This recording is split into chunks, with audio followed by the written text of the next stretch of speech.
Gracias, doctora Sofía, excelente participación.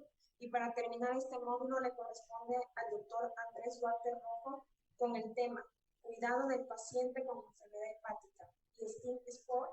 El doctor Duarte Rojo, graduado de medicina en la Escuela de Medicina del Instituto Tecnológico de Estudios Superiores de Monterrey, médico internista y gastroenterólogo egresado del Instituto Nacional de Ciencias Médicas de la Nutrición Salvador Subirán, maestría y doctorado en ciencias por UNAM, en patología clínica por la Universidad de Toronto, Canadá, y trasplante hepático en República Mayo.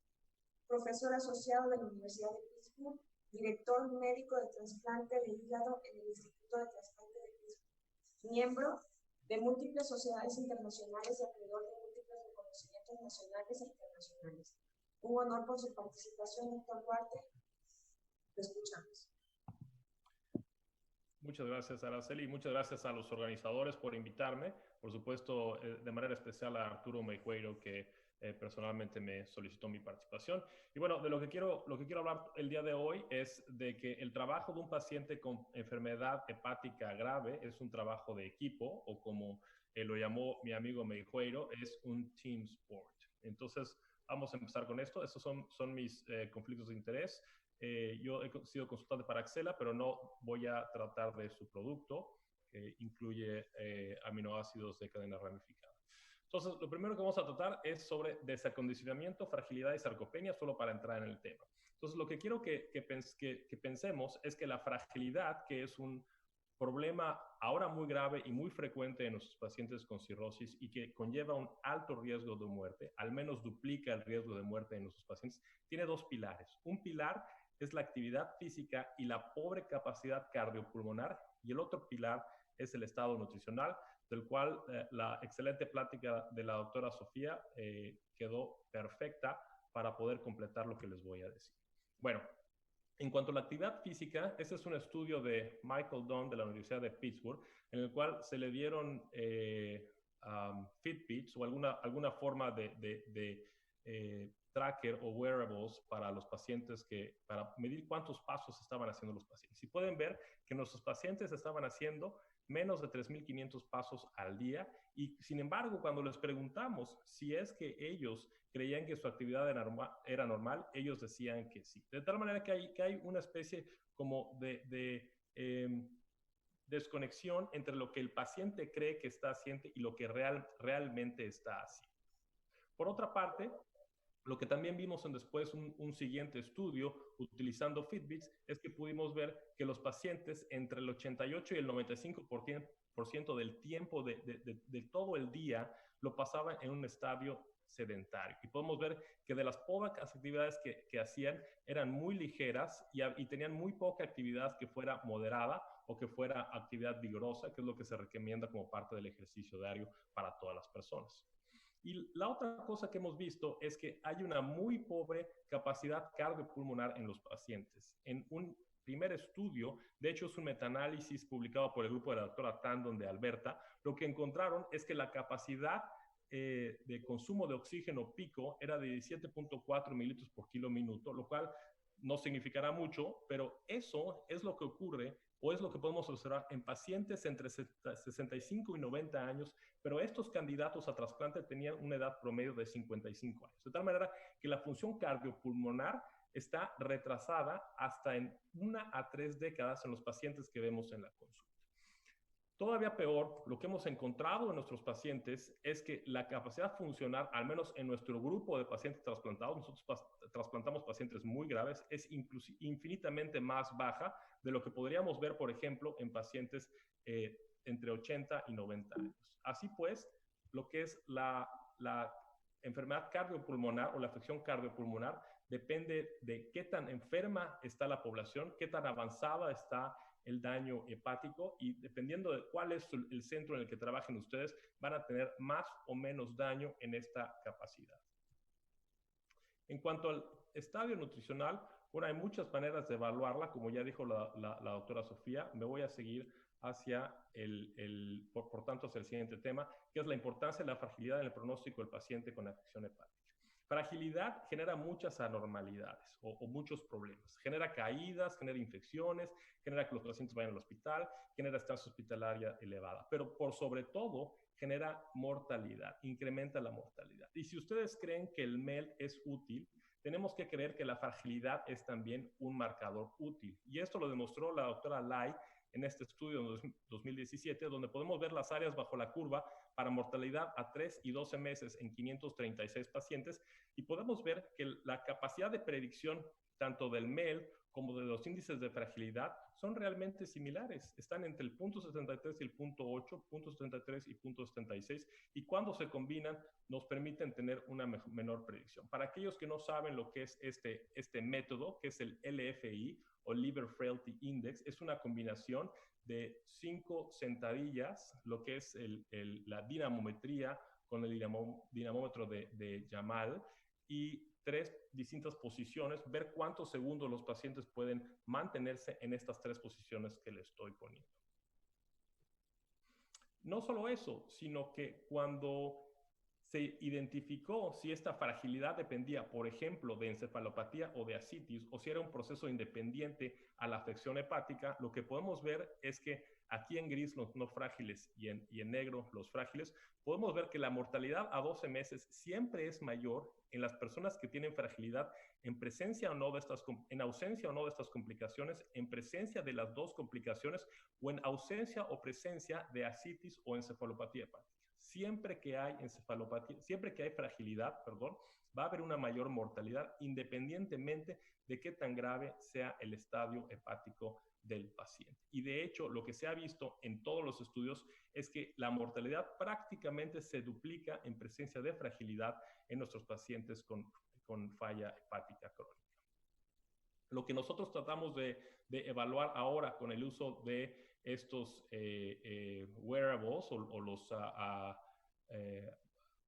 trackers de actividad clínica, perdón, no se me viene la palabra en español, y lo que hemos visto es que cuando comparamos la actividad de los pacientes que tienen fragilidad, estos pacientes hicieron solo entre 1,000 y 2,000 pasos, comparado con los pacientes que no tenían fragilidad, que tenían algo mayor a 3,500 pasos. Esto lo hicimos mediante 2 distintas maneras de evaluar lo que son los pasos al día de estos Fitbit. Fitbit es la marca que utilizamos, y podemos ver que inclusive cuando refinamos la manera como evaluamos a estos pacientes, los pacientes con fragilidad caminan menos de 1,000 pasos al día. Y lo que también vimos es que aquellos que caminaban menos de 2,500 pasos al día tenían un mayor riesgo de ser admitidos al hospital, y eso se correlacionaba con todos los demás parámetros de fragilidad que ya han sido reportados, el LFI que ya mencioné, la caminata de 6 minutos, o lo que es lo que se llama el Gauge Speed Test, que es la velocidad que tiene un paciente al caminar una distancia de 5 metros, y también podía predecir la mortalidad, el número de pasos que el paciente caminaba, similar a lo que se ha encontrado con el Gauge Speed Test, que está ampliamente validado en la población geriátrica. Bueno, pasando al siguiente tema, que es la importancia de desnutrición y sarcopenias, un poco complementando lo que nos dijo la doctora Martínez, podemos ver en este estudio también de Michael Dunn de la Universidad de Pittsburgh, donde las personas con sarcopenia, sean hombres o mujeres que están en la línea punteada, siempre tienen una menor sobrevida, aquí en rojo para las mujeres, aquí en azul para los hombres, cuando se comparan con los pacientes que no tienen sarcopenia. Y se establecieron unos puntos de corte para poder decir cuándo es que alguien tiene sarcopenia, y que son los que utilizamos actualmente, y se ha visto que esto es, aunque particularmente útil en hombres, porque los hombres tienen, en mujeres, porque las mujeres tienen más sarcopenia, también es útil en los hombres. Bueno, y lo que también tenemos es que el ángulo de fase, que es más fácil de acceder y que es más barato que la utilización de la tomografía, ya lo hemos validado, y cuando lo comparamos el ángulo de fase con la tomografía computada de abdomen, podemos ver que tienen prácticamente la misma capacidad de predicción de mortalidad, por la que este es otro método, como ya nos dijo la doctora Martínez, que podemos utilizar en la práctica diaria. Bueno, vamos a ver si podemos revertir la fragilidad. Y eso es la parte más importante. Y aquí es donde viene el trabajo en equipo o el team sport de lo que me pidieron hablar. Estos son los estudios en los que se ha evaluado el ejercicio para prevenir o para revertir alguna de las parámetros que utilizamos para fragilidad. No vamos a discutir cada uno de ellos, pero los voy a mostrar algunos. Este es un estudio de la Universidad de Alberta en Toronto, donde podemos ver que después de que los pacientes hicieron ejercicio, hubo una mejoría en el consumo de oxígeno, también hubo una mejoría en la caminata a los 6 minutos. Este es un estudio que realizamos nosotros cuando yo estaba en la Universidad de Arkansas. Aquí podemos ver que a 12 semanas de ejercicio logramos, mediante este estudio en el cual se dio una prescripción de ejercicio en la casa, logramos que los pacientes caminaran más. De caminar alrededor de 4,500 pasos, logramos que los pacientes a quienes entrenamos caminaran 5,600, mientras que los pacientes que no entrenamos tuvieran un claro declive durante ese periodo de 12 semanas en la lista de trasplante. Y los pacientes que caminaron más lograron mejorar su caminata a los 6 minutos. Este es un estudio de Inglaterra en lo cual se ve como en esta gráfica lo que le quiero mostrar es que la fragilidad se redujo del 50% de los pacientes al 11% haciendo estos ejercicios que ellos reportan en el material del suplemento, que bueno, serían un poco difíciles al menos para nuestros pacientes por lo grave que están, y ellos también demostraron que lograron que sus pacientes caminaran más durante el ejercicio. Entonces, ¿cuáles son los programas que tenemos que establecer y cómo es que vamos a trabajar para lograr esto? Estas son las guías de la Sociedad Americana de Trasplante. Estas las publicamos hace un par de años y de las 3 cosas que recomendamos que deben ser muy claras es que los programas de trasplante, o en este caso cualquier persona que vea pacientes con enfermedad hepática avanzada, tiene que tener algún método que les permita de manera objetiva identificar qué es lo que está pasando con la fragilidad de sus pacientes o con la actividad física de sus pacientes. Hay que hacer alguna prescripción de ejercicio y hay que, de manera seriada, evaluar cuál es la respuesta, si los pacientes están mejorando o si los pacientes están empeorando. Y tiene mucho que ver con lo que ya se comentó, de que tanto como la nutrición en el ejercicio o en el MED o en la creatinina o en cualquier cuestión que tiene que ver con la fisiología de los pacientes con cirrosis, los cambios pueden ser repentinos, súbitos, para mejoría o para empeoramiento. Y aquí es donde viene el concepto de que este es un team sport. Y creo que hay 2 conceptos de team sport. El primero es el lado del proveedor, de nosotros como los pacientes, como los que tratamos a los pacientes. El hepatólogo, el caregiver del paciente y obviamente el paciente siempre van a estar en el eje central, pero tenemos muchísimas personas que nos van a tener que ayudar para lograr que nuestros pacientes puedan hacer ejercicio. Por supuesto, tenemos que contar con coaches de ejercicio, ¿no? Y el caregiver es muy importante. Yo les puedo decir que aunque ahorita tengo fisiólogos del ejercicio y tengo gente de terapia física que me ayuda, yo todo esto lo hacía solo hace algunos años y cualquiera en su clínica lo puede hacer sin ningún problema. Y es muy importante entender que necesitamos consultar a otros especialistas y que, por ejemplo, si no identificamos las barreras médicas para el ejercicio, por ejemplo, un paciente que no duerme o un paciente que tiene mucha fatiga, no es un paciente que va a poder hacer ejercicio. Un paciente que tiene hidrotórax y que no lo estamos drenando adecuadamente, no va a poder ejercicio, va a hacer hipoxemia cuando quiera tratar de ejercitar. Un paciente con ascitis a tensión va a tener riesgo de caída si lo ponemos a caminar. Tenemos que mantenerlo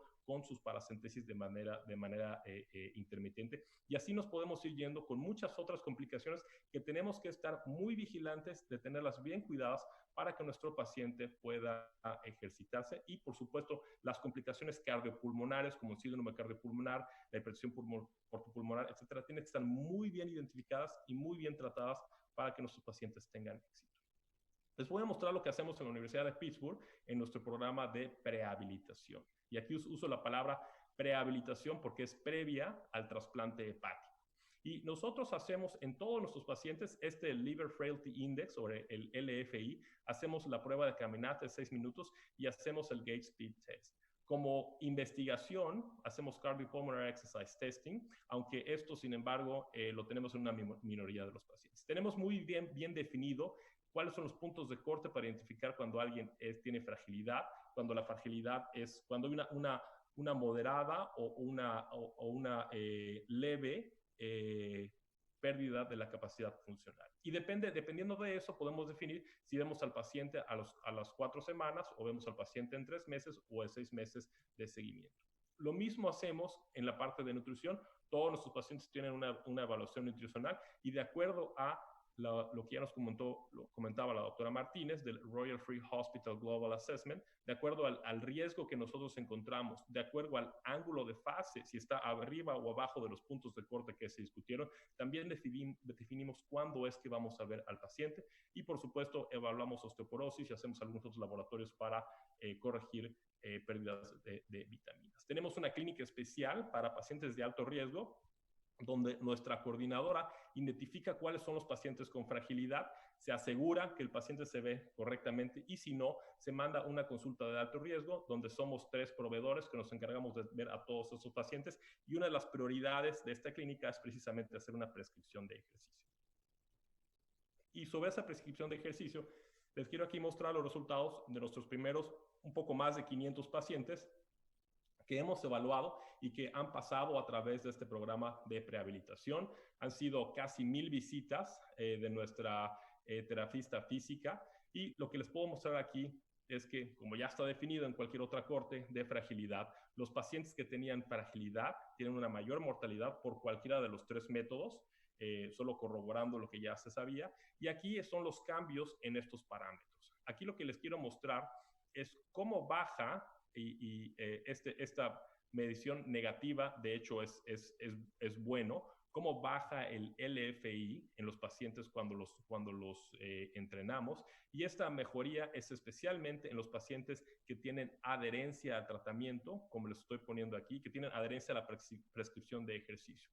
De igual manera, la caminata a los 6 minutos se incrementa en aproximadamente 25 metros en todos los pacientes, en los pacientes que tienen adherencia y la prueba del Gait Speed Test también mejora un poco en algunos pacientes. Pero bueno, en general, lo que nosotros vemos es que para la segunda visita, nuestros pacientes mejoran el LFI entre 0.2 a 0.4 en aquellos que demostraron adherencia a la prescripción de ejercicio y la prueba de caminata aumenta hasta 45 metros hacia la tercera visita, que es lo que les estoy mostrando aquí.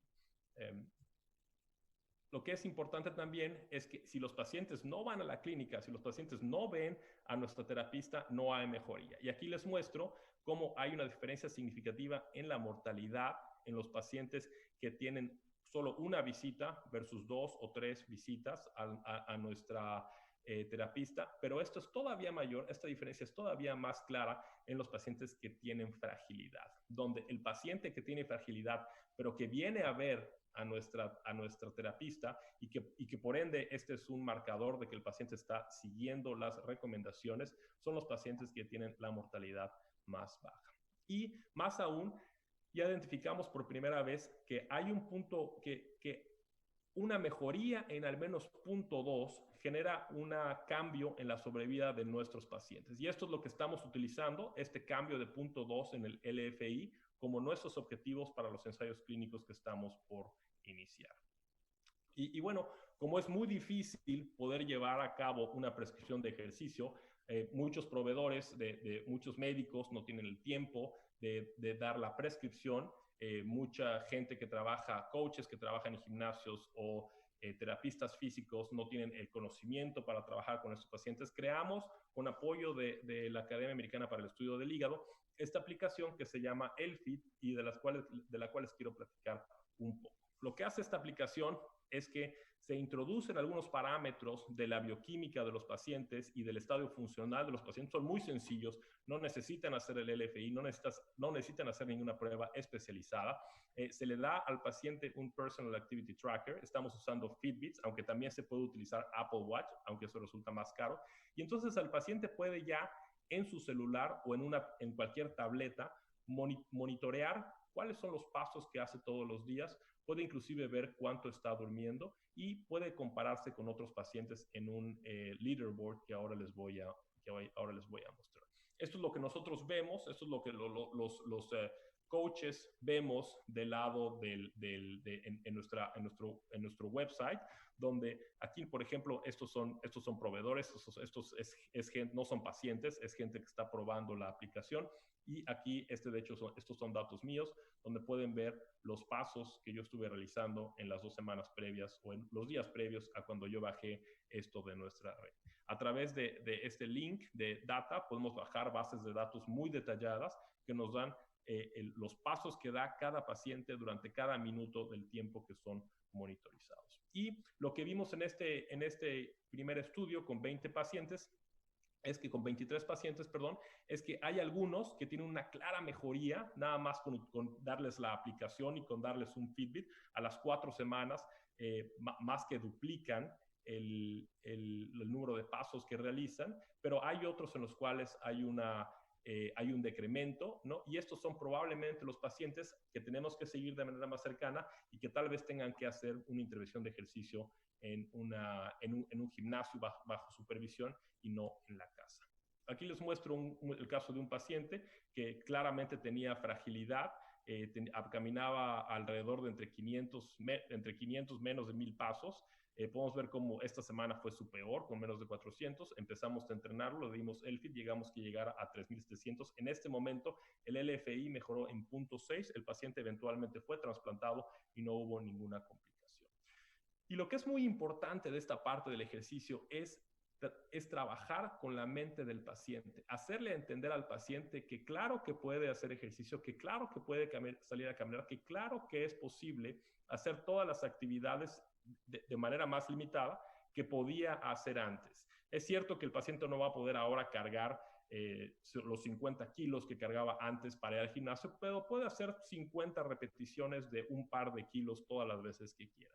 Y eso tiene mucho que ver con las estrategias de motivación, con las estrategias del comportamiento, donde estos términos de la gamification y donde la competencia son muy importantes. Y entonces aquí les muestro lo que tenemos, nuestra página de internet, donde está acceso a nuestra aplicación, y les muestro lo que nos dijeron los primeros 28 pacientes que utilizaron el Elfit y que les pareció que era muy importante tener una plataforma donde sintieran que había este apoyo social de personas con las mismas circunstancias médicas que estuvieran haciendo ejercicio. Y entonces aquí les muestro, este es nuestro leaderboard. Hay 3 categorías en la aplicación. Esta es la gente que tiene mayor fragilidad y aquí los pacientes se comparan contra otros pacientes. Esto es gente que puede caminar, pero que no está muy fuerte, y igualmente aquí los pacientes se comparan con otros. Esto es una paciente que vino hace un año para una evaluación de trasplante. Yo le dije que todavía estaba muy temprana para trasplantarse, le dimos en Elfit y pueden ver que está haciendo maravillas caminando. Tiene días que camina más de 22,000 pasos. Y este es pacientes que prácticamente tienen una función física normal, donde también podemos ver que en estos que les muestro, este es un paciente con cirrosis descompensada y que sin embargo lo está haciendo muy bien. Y por último les quiero poner, este es un mensaje que recibí ayer de uno de mis pacientes, donde me pregunta que qué pasó con el Elfit app. Seguramente tuvo un problema técnico y que por eso estaba muy triste y que ya no podía ver sus pasos. Esta es la misma paciente que está haciendo aquí 12,000. Les platico que, bueno, ya está restablecido su aplicación, pero bueno, esta es la parte del paciente donde ellos sentirse parte de un equipo que pueden hacer ejercicio es muy importante y les motiva y les lleva a competir con otros y a mantenerse más activos.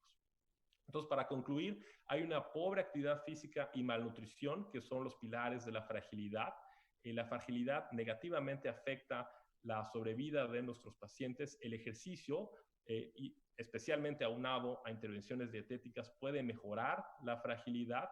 Entrenar a los pacientes es un team sport y hay 2 lados para esa historia. Por una parte, es que tenemos que trabajar en equipo los médicos con los nutriólogos y con tantas otras personas que estén involucradas, incluyendo gimnasios y entrenadores, para que los pacientes reciban el entrenamiento y las recomendaciones de ejercicio adecuadas, pero también los pacientes tienen que asociarse para motivarse entre ellos y favorecer la adherencia o la adherencia a estas intervenciones. Hay que sacarle ventaja a la tecnología, ¿no? Y aquí tenemos esta aplicación de Elfit para mantener a nuestros pacientes con este acondicionamiento que les permita vivir más y vivir mejor. Muchas gracias.